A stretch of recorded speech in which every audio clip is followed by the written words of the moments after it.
Assalamualaikum warahmatullahi wabarakatuh. Halo adik-adik, apa kabar? Pasti sehat ya.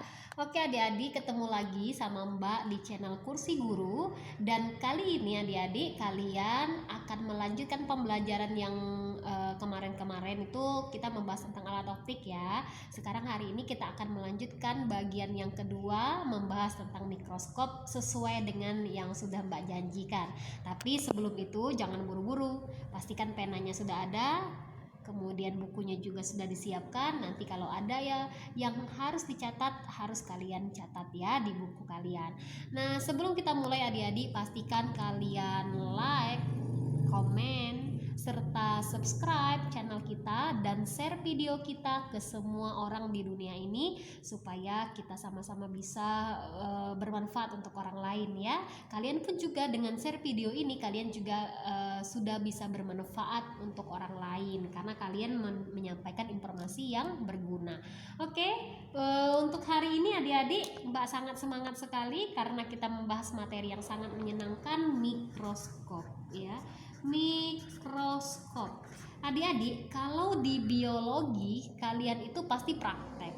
Kemudian kalian belajar bagian-bagian mikroskop, ada inilah, ada itulah. Kemudian kalian praktek nanti buat preparat lah gitu kan. Nanti dipraktekin langsung gimana cara membaca atau objeknya itu ya. Kenapa Mbak tahu ya? Karena Mbak juga belajar biologi ya, sebelum Mbak memutuskan untuk menyelami fisika. Nah, tapi di fisika adik-adik kita akan menghitung berapa perbesaran yang dihasilkan. Jadi mikroskop itu sangat unik sekali adik-adik ya. Dia itu bisa membuat yang tadinya benda itu secara kasat mata kita tidak terlihat, tetapi dengan mikroskop kita bisa melihat benda tersebut dengan jelas. Bahkan benda yang sangat kecil, bukan benda sih, lebih ke partikel atau sesuatu yang sangat-sangat kecil dalam satuan mili atau nano bisa kita lihat dengan jelas dengan menggunakan mikroskop. Nah, kalau prakteknya tadi orang biologi, tapi kalau menghitung berapa perbesaran yang dihasilkan oleh mikroskop tersebut itu orang fisika yang ngerjain ya. Nah, sekarang kita akan bahas mikroskop ini bagaimana sih rumus perbesaran bayangan yang dihasilkan ketika kita menggunakan mikroskop tersebut. Nah, jadi dalam penggunaan mikroskop itu ada dua kondisi. Kalian harus paham dulu, ada kondisi mata berakomodasi, ada kondisi mata tak berakomodasi. Maksudnya itu kalau dalam bahasa sederhananya adik-adik ya, kalau mata berakomodasi artinya kita benar-benar memfokuskan lensa mata kita untuk melihat benda tersebut atau partikel tersebut atau zat tersebut ya. Jadi kita fokuskan mata kita ya, namanya kita bekerja optimal ya, berakomodasi ya. Tapi kalau misalnya seandainya mata kita tak berakomodasi dalam menggunakan mikroskop tersebut, berarti kita itu lihatnya biasa aja, B aja lah kalau bahasa anak sekarang ya. Kita itu melihat dalam kondisi rileks, santai ya, nggak terlalu fokus, nggak terlalu lirik-lirik banget gitu kan. Nah itu ya, itu makna dari akomodasi dan tak berakomodasi. Nah, mikroskop ini adik-adik ya itu tadi dua kondisi. Saat mata tak berakomodasi sama saat mata berakomodasi ternyata perbesaran bayangannya berbeda. Perbesaran bayangan pada saat mata kita berakomodasi itu lebih besar dihasilkan ya daripada saat mata kita tak berakomodasi ya. Jelas kalau misalnya berakomodasi kan berarti mata kita benar-benar kerja ya, berarti kita akan menghasilkan perbesaran bayangan yang lebih besar dibandingkan dengan saat dia tak berakomodasi. Nah, kita bahas mata tak berakomodasi. Tak berakomodasi. Nah, ini mata tak berakomodasi. Nah, untuk mata tak berakomodasi adik-adik perbesaran. Biasanya mikroskop ini ada dua pertanyaannya. Yang pertama dia bertanya perbesaran bayangan. Yang kedua dia nanya berapa panjang dari mikroskop tersebut. Ya, jadi dua itulah yang sering ditanya. Kadang-kadang kombinasi pertanyaannya itu mencakup dua hal itu ya. Nah, untuk perbesaran bayangan mata tak berakomodasi rumusnya itu M sama dengan MOB dikali MOK. Nah, ini merupakan rumus kalau seandainya dia tak berakomodasi. Tapi tidak cukup sampai di sini. Data ini tidak bisa menjelaskan apapun, rumus ini juga nggak bisa jelasin apapun ya. Kita harus pecah. Untuk M sama dengan MOB-nya itu S aksen OB per SOB dikali. Nah, ini lebih enak kita tanda kasih kurung aja. MOK-nya itu ialah SN per FOK. Nah, ini dia. Ini dia penurunan rumusnya. M sama dengan S aksen OB per SOB, SN per FOK. S aksen OB. Nah, S aksen OB ini artinya jarak bayangan. Kalau misalnya aksen berarti jarak bayangan. Jarak bayangan dari ini ke lensa objektif. Nah, kalau SOB saja ialah jarak benda ke lensa objektif. Itu ada SN. SN itu ialah jarak mata normal. Nilainya sudah kita bahas di episode sebelumnya, itu 25 cm. Tapi kalau di dalam soal ada 30 ya udah masukin aja 30. FOK itu ialah fokus okuler. Nah, lalu adik-adik jangan lupa juga rumus panjang mikroskop ya. Panjang mikroskop. Karena memang dua hal inilah yang ditanyakan di dalam soal. Kalau nggak tanya perbesaran ya tanya panjang mikroskopnya gitu kan. Panjang mikroskop disimbolkan dengan D, ada juga yang menyimbolkannya dengan L. Panjang mikroskop itu dirumuskan S aksen OB ditambah dengan FOK. Nah, jadi ini ya adik-adik, jangan lupa S aksen OB ditambah dengan FOK. Nah, selanjutnya untuk mata berakomodasi itu beda rumusnya dengan mata tak berakomodasi. Oke, ini yang kedua kita bahas tentang mata berakomodasi ya. Mata berakomodasi. Nah, untuk mata berakomodasi ini adik-adik, untuk perbesarannya itu sama sih. Untuk rumus awalnya penurunan aja yang beda nanti. M sama dengan MOB dikali MOK. Nah, jadi untuk rumusnya ini MOB dulu. MOB dikali dengan MOK.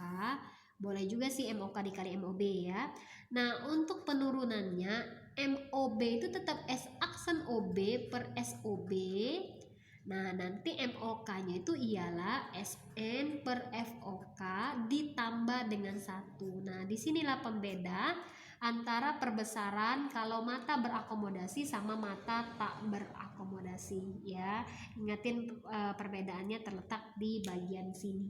Oke, bagian ini nggak ada positif 1, ini ada positif 1-nya ya. Nah, untuk panjang mikroskopnya juga beda rumusnya. Panjang mikroskop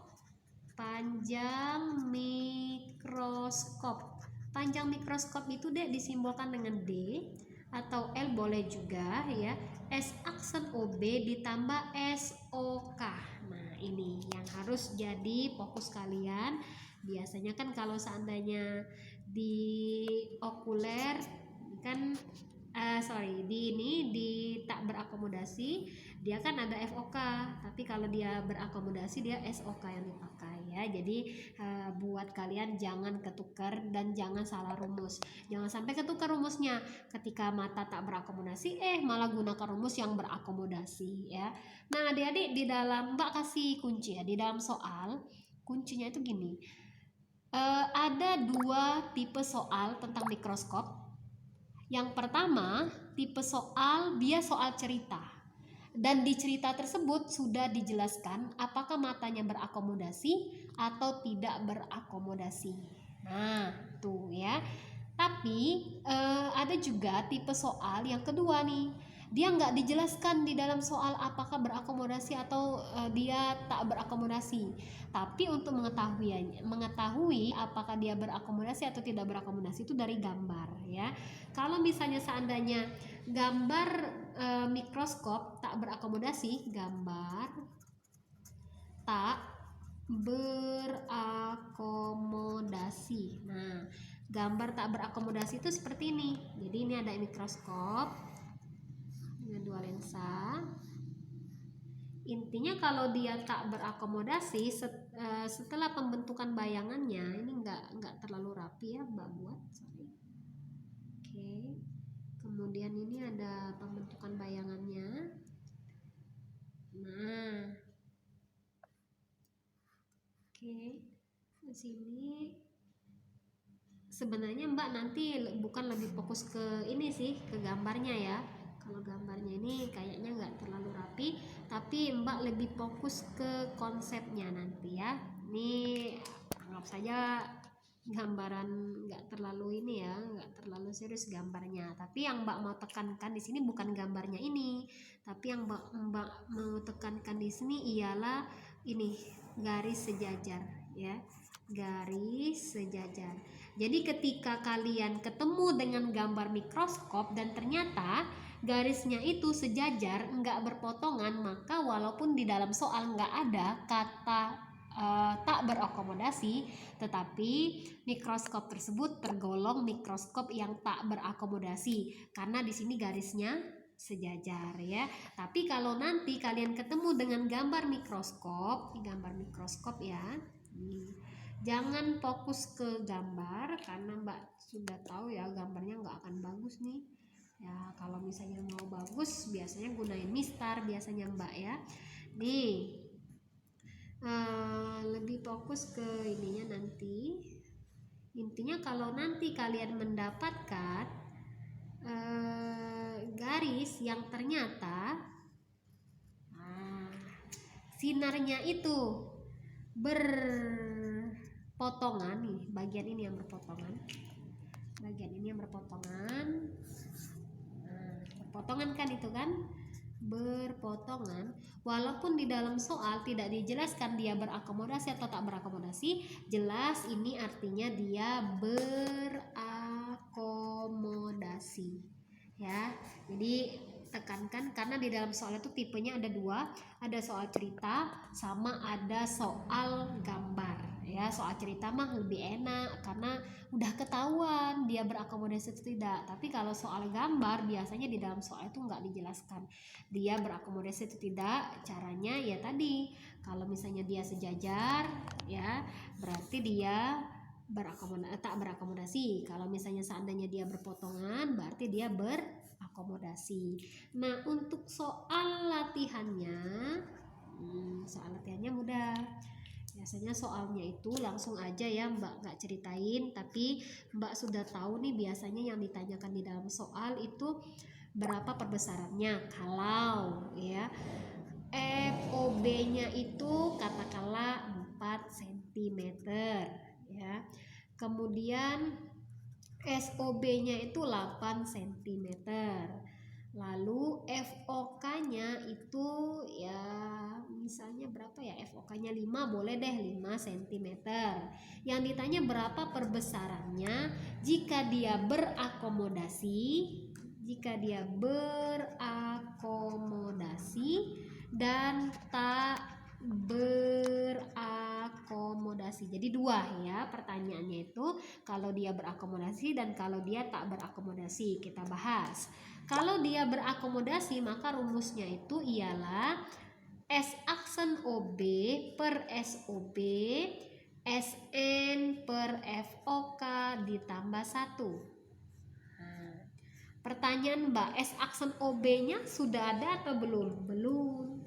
S aksen OB-nya belum ada, maka kita cari dulu. Untuk mencari S aksen OB di sini aja.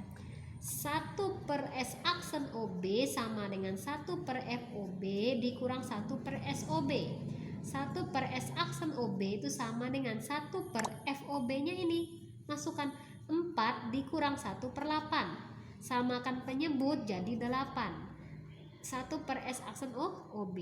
Ini kan 2 ya, 2 dikurang 1 berarti 1/8, maka S aksen OB nya diputar 1/8 untuk S1 per S aksen OB. Kalau S aksen OB nya saja berarti 8/1. Nah, langsung masukkan saja. Untuk mata yang berakomodasi ya udah 8 dibagi dengan SOB nya berapa? Oke, 8, pinter. Kemudian SN-nya itu 25 per FOK-nya berapa? 5 ditambah dengan 1. Maka M-nya itu 8 bagi 8, 1. 25 bagi 5, 5. 5 tambah 1 berarti 6. Oh, berarti 6 kali perbesarannya. Kalau untuk mata tak berakomodasi M sama dengan S aksen OB 8/8 dibagi SOB, nanti ini dikalikan dengan SN per FOK. SN nya berapa? 25 dibagi 5.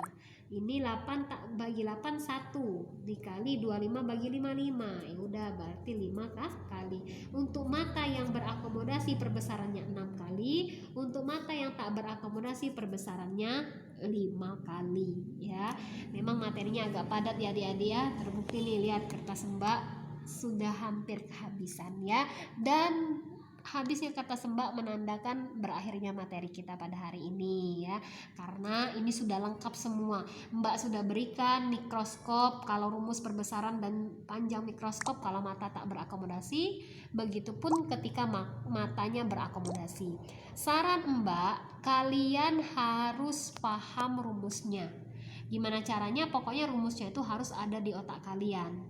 Dan kalian juga harus sering-sering latihan soal sehingga kalian bisa menggunakan atau mengaplikasikan rumusnya ini untuk membuat kalian mahir dalam menjawab soal ya. Oke adik-adik, kalau seandainya ada yang kurang jelas boleh adik-adik komen ya, atau boleh bertanya langsung di kolom komentar kita.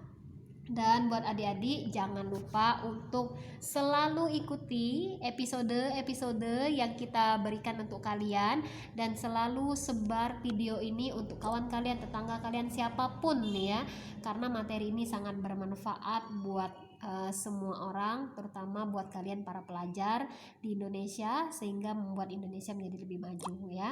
Oke adik-adik, jangan lupa subscribe channel kita terus.